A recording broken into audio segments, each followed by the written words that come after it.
based in Colorado, the United States. We normally race in the AMA Championship and DSB 600 Championship.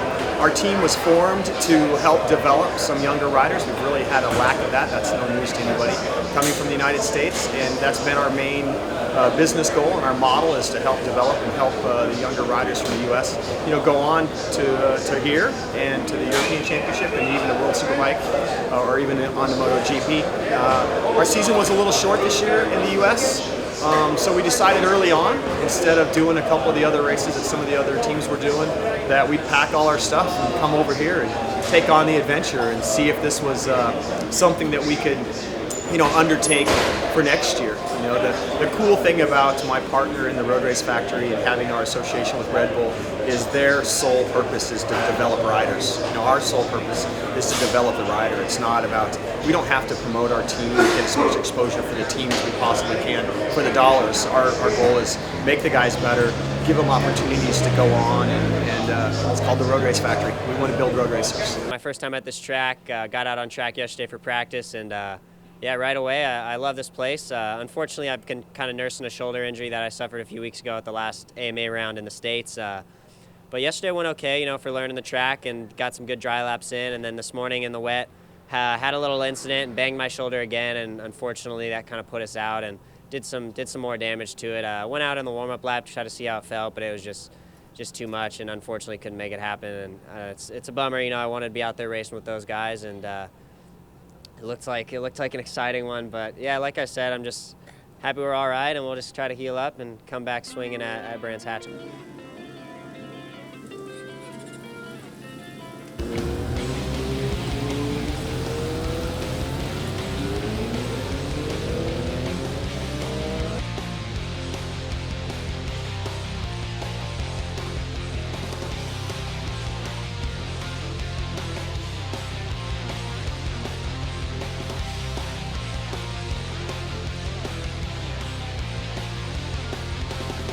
This is going to be some getaway. What an odd makeup as we look at that. The sun's on the lights. Can we see the go out? We can. Irwin certainly can. He gets away like a bullet. You can see Taylor Mackenzie and James Rispoli thrusting away at one another.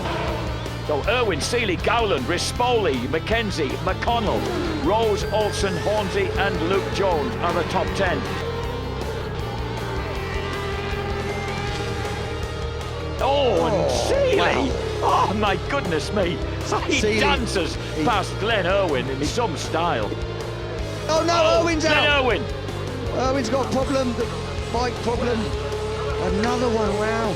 He's trying to start it, you can see. Norma, the poor dearly cow. Oh, he's out. See, was that a flag waving, what we're seeing there? I think it was a green flag anyway, but it's gone now.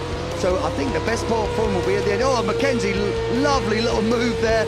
In the tight left-hander, Spoli's going to square it off. It's going to be a bit run to the apex, but look at that. He's got a great drive. That's a good move from Mackenzie. The speed, the sweep onto the Wellington straight, but here comes Rispoli diving up the inside into Brooklyn. Oh, can't quite make it. Almost touches, but he's got the inside line as they drop into the right-hander. He's not quite close enough. Number 77 is going to take second, but the winner for the 7th time this year, Martrain Yamaha's Alistair Seeley, back in championship contention. Behind him, we're looking for the battle between Taylor Mackenzie, grabs it for Taiko Suzuki, ahead of James Rispoli, his ride of the season.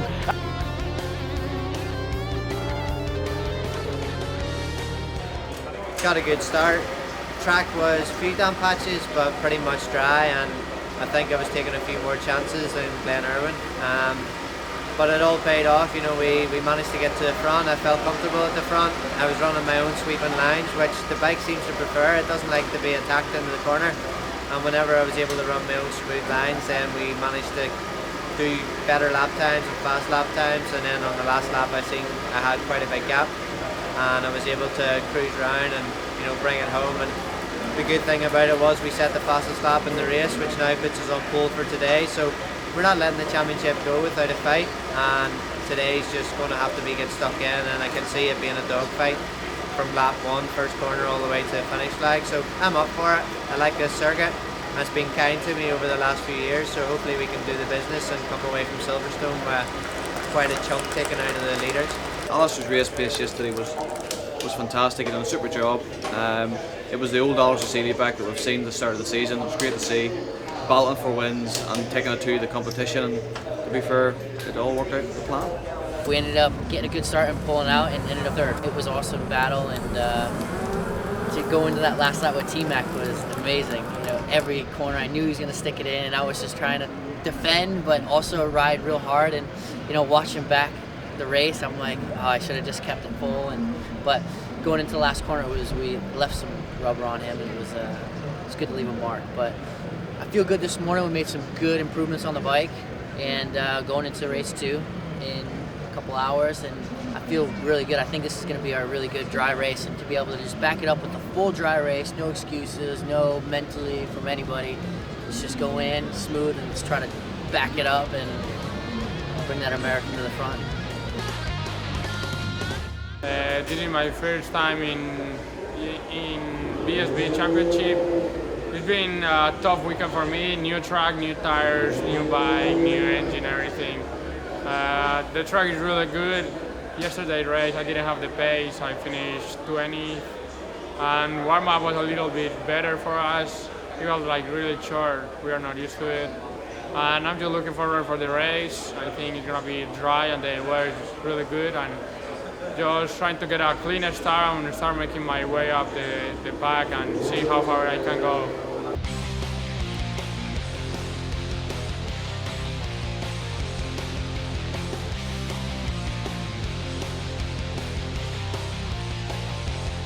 The lights will come on, top left of picture when they go off.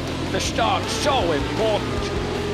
And as ever, all of them get their heads down. McConnell and Graham Gowler were absolutely nip and tuck down the straight. The two Geeling Kawasaki's almost tipped one another over. And a brilliant start by Taylor Mackenzie on the Taiko Suzuki. Launches his way through to run alongside the green Kawasaki's.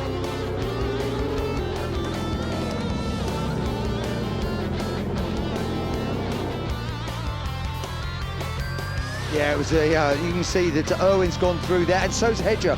So he goes straight back to third to Seeley. Seeley's getting a bit mugged in. Look at Spoli. That was he had the foot down. That was a big look then, and he just pulled out at the last moment. Glenn Irwin is in 4th place in the championship. He's taken 2 victories so far, 3 victories so far in the series. He's going to do it again at Silverstone. Silverton Superbike Sunday Supersport victory for Glenn Irwin from Carrickfergus on the Geerling Kawasaki. Stableford second, Mossy third, Seeley in 4th place. Spoli launched back to 6th. First, we've had a great time. Just the atmosphere at the BSB, you know, kind of reminds us of the MotoGP stuff that we get at home. I mean, there's many people and the competition level. We knew it was going to be tough coming here. A little unfortunate with Jake's off and, you know, having a previous injury. Tomas was behind before we got here. He didn't get a chance to test with us, so he was behind. Had some issues with his bike early on, like any racetrack, any race weekend. You know, at the last race, you know, he's doing pretty good. His times were good. So we're excited about going to Brands. We're glad we're staying for a second round. We'd be thoroughly disappointed if this was all we had, and I'm glad that we just decided that we were going to be here for another one. So we're very, very much looking forward to going to Brands Hatch and experiencing what Brands is, especially for the big circuit and especially for the crowd.